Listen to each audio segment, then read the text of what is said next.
Oromoon hoytuma murtii tumattu waan biraa dura nagaa lallabde sa'a nagaa lallabde nama nagaa lallabde malkaa nagaa lallabde maddaa nagaa lallabde karaa nagaa lallabde gabaa nagaa lallabde bultii nagaa lallabde ooltii nagaa lallabde wanni isiin hin lallabiniif hin jirtu waan uumame muluufuu nagaa lallabde nagaatu duraan nagaa jechuun utubaa biyyaa yoo nageenni jiraatin homaan jiran ilma qaba jechuun nagaa irratti jira ilma sanin guddifadha jechuun nagaa irratti jira ilma sanin barsiifadha jechuun nagaa irratti jira yoo nageenni hin jiraatin hin jiru hin horadhaan hin jiru hin qotadhaan hin jiru hin bocadhaan hin jiru ilma barsiifadhaan hin jiru nageenni yoo hin jiraatin guddinni hin jiru misoomni hin jiru nagaa kenna wanni eeggannuuf jiru teennaaf eeggan nagaa namaa hayyuu jirutu eega wayyuu jirutu eega abbaa amantiitu eega abbaa gadaatu eega abbaa bokkuutu eega qeerrotu eega qeerrittitu eega haadha siinqeetu eega akkanatti eegama nageenni kalee Diplomaasiin hajaan aadaa kenna maal fakkaataa ture har'ammoo diplomaasiin kenna maqaa gaarii biyyaa ijaarurraa gara dhiibbaa geessisutti akkamitti gahaa jira maal hojjenne waan jedhu kun bal'inaan waan bal'aa kan ilaalaa turre kana hunda akka hoggansatti qabachuudhaaf immoo naamusni kenna namoonni nuti walii qabnu kabajni nuti walii qabnu duudhaan soonni nuti walii qabnu akkamitti hojii qabatamatti hiikkataa turre waliigala akka gaggeessatti immoo abjuu akka paartiitti badhaadhina hunda galeessa kana mirkaneessuudhaaf qabannee kana akka gaggeessummaa amala gaggeessummaa akkamittiin waan kana karoora qabanne kana galmaan gahuu dandeenya miira jedhuun leenjii baay'ee murteessaa fi yeroo isaa eeggateedha kan fudhataa turre. Seenessi dargaggeessa qabatee dhaloota itti aanu ceesisuu danda'u dhaloota itti aanu biyya akkamii arguu akka dandeenyu kan nu dandeessisu kan waliin wal deemsisuu danda'u akka nama dhuunfaatti dhaloota itti aanuuf seenessa kana dabarsuuf akka gandaatitti immoo nuti maal gochuu qaba dargaggeessa ganda qabanne keessatti gurmaa'insa cimsee gara nageenyatiin gara misoomatiin tarsiimoo mootummaan qabate amma danda'ameen lafa qabsiisuu keessatti gahee guddaan taphata. Wantoota hubannoo dura qabu irratti hubannoo kiyya cimsachuu danda'een jira. Hubannoo kana cimsuu jechuun immoo boruu waan gaggaarii hojiiwwan gaggaarii ergama paartiin namatti kennu ergama mootummaan namatti kennu galmaan gahuudhaaf dandeettii keenya kan itti cimsanne jechuudha. Geggeessaan sadarkaan jiru sadarkaa guddinni biyyaa irra geesse cina tarkaanfachuudhaaf leenjii nama kennamaa jiru ga'umsa siyaasaa yookaan dandeettii raawwachiisummaa hoggansa keenya sadarkaan jiru kan dabaludha. Akka Oromiyaatti waan bal'aa hojjechuu akka dandeenyudha kanatti mul'ise. Kanaaf ammas humna qabnu kana karaa sirrii ta'een qindeessinee hogganuu irratti qaawwa akka qabu. Gurmaa'insi haaraan gandatti gadi bu'e kun maal qabatee maal jijjiiree ce'umsa biyya kanaa keessatti gahee taphachuu qaba kan jedhu sirriitti waan nu qabsiisee fi nus gallee immoo waan irratti hojjennee akka hawaasaatti hawaasa jijjiiruu danda'u waan qabanne waan gaanu qabsiisee waan jiru qaba. Iddoo irraa dhufne kanatti gaafa deebinu waan amma leenjine kana baay'ee miira addaa humna addaa naa uumeeraan akka hoggansa tokkootitti waan amma jedhame kana hoggansa seektara hogganurraa kaasee uummata keessa jira of cinaa hiriirsee gurmeessee keessattuu jijjiirama akka biyyatti arganne kana itti fufsiisuudhaaf humni guddaa nuti qabnu humna uummataa. Kanaaf uummata of cinaa hiriirsiisuudhaan galma abjuu qabanne kana gahuudhaaf humna guddaa naaf ta'e. Itoophiyaan walii galteen initiativii yaa laga Naayil gaafa hojiirra oolu eegalu akka guyyaa seenaa qabeessaatti maaliif fudhatte? Itti fayyadama laga Naayil irratti Itoophiyaa fi Jibti maaliif walii galuu dadhaban? Itti fayyadama bishaan Abbaay irratti erga biyyoonni laga Naayil hedduu walii galanii warra hin mallatteessine dirqamsiisuun hin danda'ani? Carraa warra hin mallatteessine maal ta'a kan jedhu irratti qalbeessaa takkaalliin xiinxala qopheesseera dhaggeeffadha. Imma laga Naayil wal qabatee tibbana biyyoota laga Naayil kanaan waliigaltee irra gahameetu jira. Egaa lagni Naayil addunyaarraa laga dheeraa jedhameeti kan beekamu.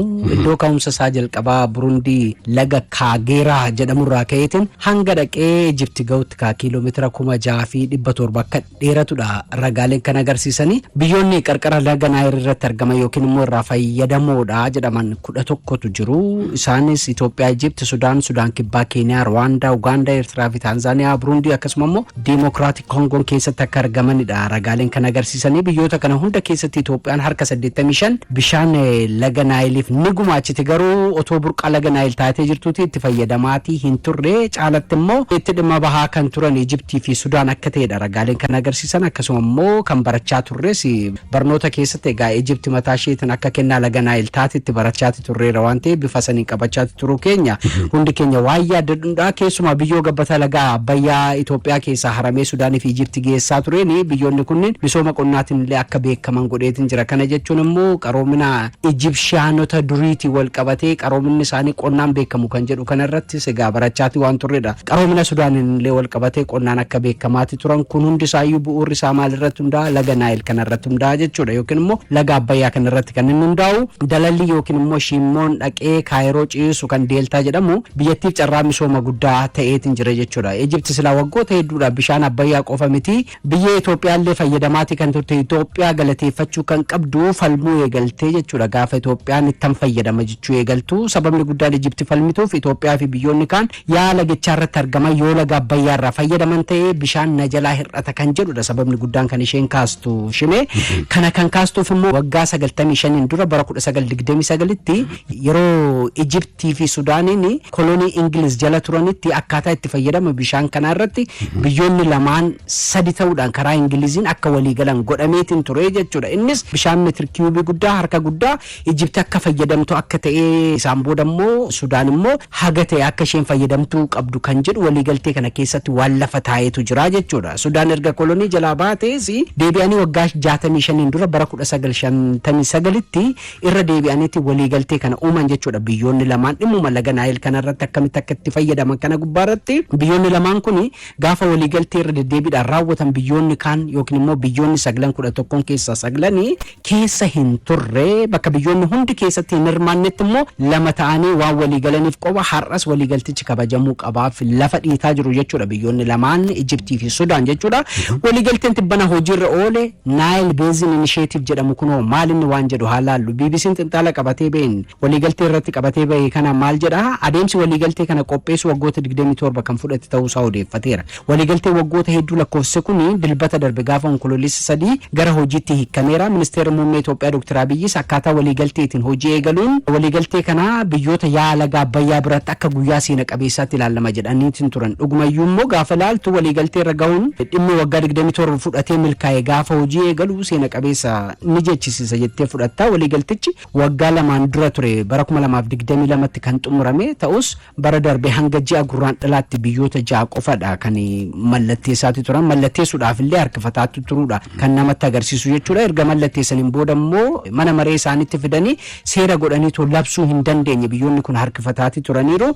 Isaan keessaa Dimokiraatik Koongoo fi Eertiraan akka taajabdoota ta'aniitiin hirmaatanis waliigalticha akka mallatteessinitti kan ka'e jechuudha. Barruu kana keessatti yookiin immoo waliigaltee kana keessatti gaafa waliigalteen kun Yugaandaa Inteebeetti akka mallattaa'uuf dhiyaatu Ijiptii fi Sudaan irratti hin argamne kanaaf otoo hin mallatteessin hanga ammaatti jiru jechuudha. Biyyoonni lamaan kun kan rakkisaa jiranis biyyoota lamaan kanadha biyyoota 11 keessaa jechuudha. Mallatteessuu dhiisuu qofa osoo hin taane akkaataa waliigaltichaatiin keeyyanni isaan irratti waliigaluu dadhaban ni jira. Waliigaltichi keeyyata 45 kan qabu yoo ta'u keewwata tokkoon ala hundumarratti waliigaltee irra ga'amuun ibsaniitiin jira jechuudha. Keeyyanni Ijiptii fi Sudaan irratti waliigaluu dadhaban kun keeyyata nageenya bishaanii ilaallatudha. Innis biyyoonni hundi nageenya bishaanii mirkaneessuuf itti fufsiisuuf kan waliigalan ta'us keeyyatuma kana jalatti biyya Naayil kamiyyuu nageenya bishaanii irratti dhiibbaa olaanaa gochuu akka hin qabne jedhu lafa taa'eetiin jira. Isa kanadha jechuudha. Itti fayyadama bishaaniitti wal qabateetiin dhiibbaa olaanaa waan jedhu kanadha kan hin fudhanne jechuudha. Ijiptii hangarraattis dhiibbaa fi loogii uumtee fayyadamaa waan turteef keeyyanni kun yaada biraan akka bakka bu'uuf yaada dhiyeessitee jirtu jechuudha. Ijiptii yaadni isheen dhiyeessitees biyyoonni itti fayyadamanii biyya yaa'a Naayil biraa irratti dhiibbaa sirrii hin taane dhaqqabsiisuu hin qaban kan jedhuun bakka bu'uu qaba. Akkasumas immoo mirgi itti fayyadama yeroo ammaa jiru tuqamuu hin qabu yaadni jedhu itti dabalamuudha. Ijipti kaasaati kan jirte akkaataa hamma itti fayyadamaa jirtuun harka guddaa bishaanichaa ishumatu itti dhimma bahaati jira. Kana jechuun waliigaltee kanaan duraa sunniin fayyadamaati jirti. Har'allee taanaan kan jalaa tuqame hin jiru. Kanaafiyyuu waliigaltichi akka kabajamuudha kan isheen barbaaddu jechuudha. Ani haala qilleensaa gammoojjummaa qabu keessan jira. Bishaan yoo na jalaa hir'ata ta'e jiraachuu hin danda'u. Kana biraan immoo xumura lagichaa irratti waan an argamu biyyoonni hundi kan fayyadaman yoo ta'e bishaanichuu na dhaqqabuu dhiisuu danda'a yaada jedhudha kan isheen dhiyeessitu. Garuu immoo lagni naayil yeroo ammaas jiraachuu uummata Ijibshaanotaati yookiin immoo warra Ijibti kanaatiif sababa ta'eetiin iddoo guddaa qabateetiin ciisaa jiraachuusaa yeroo baay'ee waan arginudha jechuudha. Kana qofa miti hidhoota garaagaraallee irratti hiiteetiin diinagdee ishee laga kanarratti kan isheen bu'uuressiteetoo jirtu jechuu dandeenya jechuudha. Kanarraa kaateetiin mirgi itti fayyadamaa amma jiru kuni hin tuqamiinidha kan isheen falmitu. Hin tuqamiin jechuun ishee immoo biyyoonni kaan hin fayyadamiin akka jechuuti jechuudha kan namatti agarsiisu. Kun immoo faallaa inisheetivii Naayil Beeziniiti. Biyyi hundi laga Naayil irraa walqixa karaa qabeessaa fi nageenyummaan bishaanichaa eegeen irraa fayyadamuu qabaaf kan tumame kana kan faallessu jechuudha yaadni ishee jechuudha. Kanaaf karaa biraatiin immoo maal jechuudha waliigaltee bara 1959 mirga isaaniif kenne akka kabajamu gaafachaa jiru jechuudha. Gama biraatiin biyyoonni lamaan kunniin jechuudha biyyoonni lameen Ijiptii fi Sudaan keeyyata kanarratti waliigaluu waan dadhabaniif biyyoonni kaan marii itti fufuudhaan waliigaluu danda'aniitiin jiru jechuudha. Egaa biyyoota ja'adha waliigaltee kana mallatteessa kan jedhamu. Egaa carraan Misrii fi Sudaan kanaa booda maal ta'a waan jedhu haa ilaallu. Ministeerri bishaanii fi enerjii Dr. Injiinar Habtaamuu Ittafaan waliigaltee kun itti fayyadama bishaanii kanaan dura Misrii fi Sudaan olaantummaan to'ataniitiin turan kan jijjiire ta'uu ibsa dilbata darbeen ibsaniin himaniitiin jiru jechuudha. Ijiptii fi Sudaan immoo waliigalteen kun biyya keenya keessatti hojiirra ni oolu jechuudhaan waloodhaan ibsa baasaniiru. Kanaaf karaa qaama waliigalticha hojiirra oolchuun dhimmoota irratti waliigaluu dadhaban irratti deebi'anii irratti mari'atanii akka waliigalaniif yeroon turtii ji'oota 6 isaaniif kennameetiin jira jechuudha. Waliigaluu baannaan immoo sagalee caalmaan fudhatamee deebi'ee isa boodarra kanuma isaan miidhu ta'a jechuudha. Egaa biyyoota sagal waliigalticha irratti mari'atanii isaan booda biyyoota saglan keessaa biyyoonni 7 erga irratti waliigalaniiti biyyoonni lamaan maalidha si jechisiisa waliin gallu gaafa jedhanii egaa faayidaan kanaan dura bishaanicha irraa fayyadamaati turan sun nutti hanqate yookiin immoo fayyadamuu hin dandeessan kan jedhu kanadha jechuudha. Mirga kanaan dura waliigalticha keessatti haammatamee ture sun akka nu jalaan tuqamne kan jedhu kana jalqabarratti akka kaasisan inni akka hin tuqamnedha jechuudha. Jirra oolchuu cimee raawwachiisuu danda'u akka qabus ibsi ministeera bishaan Itoophiyaa baasiin akeekameetiin jira. Akka inni ilkaan godhatuufis tumsi biyyoota waliigaltee irra gahanii barbaachisaa ta'uusaa Dr. Injiinar Habtaamuu Ittafaan ibsa dilbata darbeetiin ibsaniitiin jiru. Haa ta'u malee komii Ijipti qabdu kanaan Itoophiyaan kanaan dura irra deddeebitee maal jechaati turte. Nuti hidha haaromsa guddicha Itoophiyaa haayinuyyuu yoo hiineyyuu bishaan kunoo dhangala'aatuma jira. Wanti bishaan itti hir'atu tokko hin jiru. Nuti gaaffiin nuti kaasaati jirru waloodhaan haa fayyadamnu. Harka 85 madda bishaanii taanee odoo jirruuti waggoota meeqaaf coba takkitti ittiin fayyadamne waliin itti haa fayyadamnu kan jedhudha. Waliigalteen kun iyyuu akka inni milkaa'uuf Itoophiyaan tumsa guddaa tumsa hojii dippiloomaasii guddaadha hojjechaati kan turte kan ibsamaati ture jechuudha.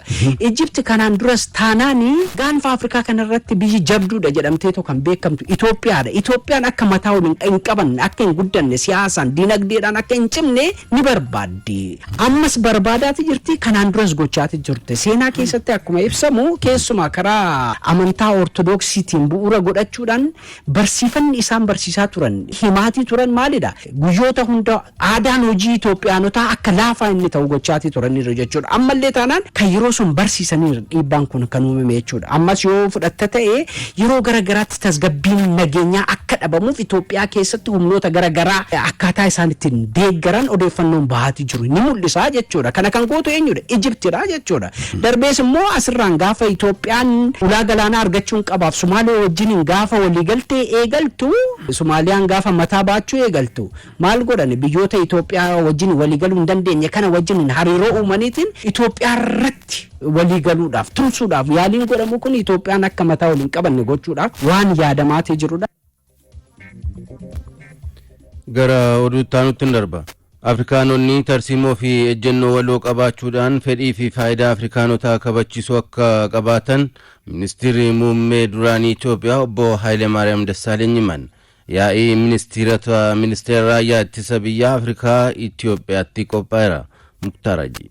Afrikaan sirna idil addunyaa keessatti qooda ishirraa eegamu bahachuu akka dandeettuuf Afrikaanota gidduutti marii fi murteen waloo tarsiimawaa ta'e kan barbaachisu akka ta'e ministeerri muummee duraanii Itoophiyaa obbo Hayilamaariyaam Dassaaleny himan. Yaa'ii ministeerota ministeera raayyaa ittisa biyyaa Afrikaa Itoophiyaan qopheessite irratti yaada marii kan dhiyeessan obbo Hayilamaariyaam ardiin Afrikaa sadarkaa idil addunyaatti bakka isin malu akka argattuuf Afrikaanonni qindoominaan dhiibbaa taasisuu qabaatu jedhan. I think we have to have an African renaissance. Haaromsa Afrikaa dhugoomsuutu barbaachisa jedheetan amana. Afrikaan sirna idil addunyaa keessatti bakkaa fi gahee ishiif malu qabaachuu qabdi. Dhimmoota tarsiimoo Afrikaanotaa fakkaatu irratti mari'achuuf haalota mijatoo hin qabnu ture. Ministeerri raayyaa ittisaa biyyattis waltajjii kana qopheessuusaa faayidaa ni qabaata. Kanaan dura yaadonni burqaan isaanii Afrikaa irraa ta'e cinatti dhiifamuudhaan darbees qabeenya uumamaa ardittiin qabdu humnoota alaatiin salphamatti akka saamamutti irratti hojjetameera kan jedhan obbo Hayilamaariyaam Afrikaa dirree waraanaa taasisuudhaafis hojiin salphaa hin taane hojjetameera jedhan. Sirnoonni jaarraa 19ffaa irraa as jiru Afrikaadhaaf faayidaa homaatu hin buufne. Inumaayyuu Afrikaa dirree waraanaa akka taatuuf haala mijeesseera. Kun irra deebi'ee akka hin mudanneef walumaan hojjechuu qabaanna. Afrikaanonni qalbii isaanii jijjiirachuudhaan tarsiimoo waloo yoo hin qabaanne ammas sirna addunyaa walxaxaa ta'e keessatti miidhamaa ta'uun maltii jedhan. Kanaafuu walooma jabaa qabaachuudhaan waltajjiiwwan idil addunyaa garaagaraa irratti argamuun dhiibbaa uumuu akka qabaatanis dhaaman. Fedhii bakka bu'ummaa ardii fi gahee taphachuu qabnu irratti tarsiimoo waloo fi mariitu nu barbaachisa. Marii tarsiimowaadhaan sadarkaa idil addunyaatti bakkaa fi gahee qabaachuun nurraa eegamuuf milkeeffachuudhaaf tarsiimoo waliigaltee fi ejjennoo waloo qabaachuu nurraa eegama. Kun ta'uu baannaan akkuma baratametti sagaleen keenya dhageettii dhabaa jechuudha. Dargaggoonni yaa'ii dargaggoota Afrikaa irratti hirmaatan nyaata hin beekne nyaannee dhibamuurraa nyaata aadaa Afrikaa irratti qopheessinee fayyaa buleessa ta'uu qabnaa jedhan. Yaa'iin dargaggoota Afrikaa jalqabaa Thousand Africa Youth Meeting guyyoota 3f taa'amee xumurameera. Roobee Abarra. Yaa'iin jalqabaa dargaggoota Afrikaa Thousand Africa Youth Meeting dhimma nyaata aadaa fayyaaf mijataa ta'e irratti xiyyeeffatee guyyoota 3f taa'amaa ture xumurameera. Yaa'ii kana irratti dargaggoonni biyyoota Afrikaa 50 kan irratti hirmaatan ta'uu simameera. Biyyoonni Afrikaa nyaata aadaa fayyaaf mijataa ta'e hedduu kan qabanii fi garuu hedduminaan waan irratti hin hojjetamneef nyaata biyyoota alaatii qophaa'ee galu fayyadamu babal'achaa kan dhufe ta'u qindeessaan dhaabbata Food Alliance Sovereignty Afrikaa Dr. Miliyoon Balaayi ni himu. Kun immoo fayyaa namaa irratti dhiibbaa waan qabuuf dargaggoonni kun nyaanni aadaa fayyaa mijataa ta'e akka babal'atuuf furmaata akka barbaadaniif kaayyeeffatee yaa'iin kun kan qophaa'e ta'us dubbatu. ከተለያየ ሀገር የመጡ ወጣቶች ተነጋግረው ተመካክረው የራሳቸው መፍትሄ እንዲያመጡ ነው። dargaggoonni biyyoota garaagaraatii dhufan kun waliin mari'atanii furmaata mataa isaanii akka fidanii fi kaayyoon isaa inni guddaan dabalataan immoo gara biyya isaaniitti yeroo deebi'an garee mataa isaanii hundeeffatu. Afrikaan akkamiin nyaata aadaa fayya qabeessa ta'e qabaachuu akka qabdu irratti hojjechuudha. Nyaanni aadaa Itoophiyaa hedduudha. Fayyaafis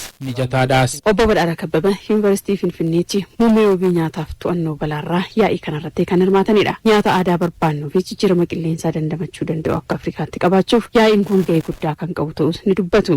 Dhimma wabii nyaataa kun kan biyya keenyaatti madaqe haala oomishaaleen nuti akka Afrikaatti oomishnu kan nuyi barbaannu kan biyya keenyaatti ammoo madaqu fi kan jijjiirama qilleensaa dandamachuu danda'uu fi haaluma kanaan uummanni keenya aadaa isaatiin akkaataa ittiin nyaata aadaa ofii isaatii barbaadu ittiin argachuu danda'u oomisha irraa kaasee yookaan sagantaa oomisha durirraa kaasee dhimmi leenjii galtee dhiyeessuu wajjin wal qabatee jiru haga dhaqee soorataa dhiyaatuu danda'utti pirii piroodaakshiniidhaa kaasee hanga konsepshiniitti piroosesii jiru kana akkaataa ittiin waloomsuu dandeenyuun akka Afrikaatti nyaata waloo keenya akka ittiin hojjechuu dandeenyuu fi dargaggoonni biyyoota Afrikaa yaa'ii kanarratti hirmaatanis nyaata hin beekne nyaannee dhibamuurra nyaata aadaa Afrikaa irratti hojjechuun murteessaadha jedhu. Food is a way of life of people. So once our food systems are distracted, nyaanni akkaataa jireenya namootaati. Sirni nyaataa keenya yoo jeeqame jireenyi namootaas walumaan miidhama. Akka Afrikaatti wanta hin beekne gonkumaa nyaachuu hin qabnu. Waan beeknu nyaachuu qabna. Kanaaf akka Afrikaatti birmadummaa nyaata keenyaaf qabsaa'uu qabna.